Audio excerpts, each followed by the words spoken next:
सियालकोट में ममनू अशिया के इस्तेमाल की रोकथाम के लिए पंजाब फूड अथॉरिटी की मुसलसल कार्रवाइयों का सिलसिला जारी है। फूड सेफ्टी टीम को लुहाई बाजार में पान शॉप पर छापा मारकर 20,000 ममनुआ गुटखे साशे तलब कर दिए गए और इंसान पर मनफी असरात मुरतब करने वाली ममनू अशिया के इस्तेमाल की रोकथाम के लिए शहर भर में ऑपरेशन शुरू कर दिया गया। मजीद इस कार्रवाई के बारे में जान लेते हैं ब्यूरो चीफ सियालकोट शाहजहां से। जी शाहजहां, बताइएगा।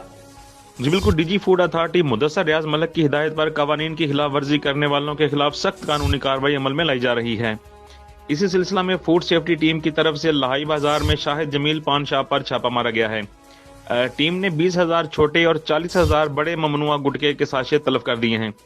इस मौके पर डिप्टी डायरेक्टर मोहम्मद रिजवान सईद का कहना था कि ममनुआ अशिया के इस्तेमाल से इंसान में मनफी असरात मुरतब होते हैं। अवाम की सेहत के साथ खेलने वालों को किसी भी किस्म की रियायत हरगिज नहीं दी जाएगी। पंजाब फूड अथॉरिटी की छोटी बड़ी दुकानों पर जो चेकिंग है वो मुसलसल जारी रहेगी। जी बहुत शुक्रिया शाहजहां, आप हमें तफसीलात से आगाह कर रहे थे। मुल्क भर में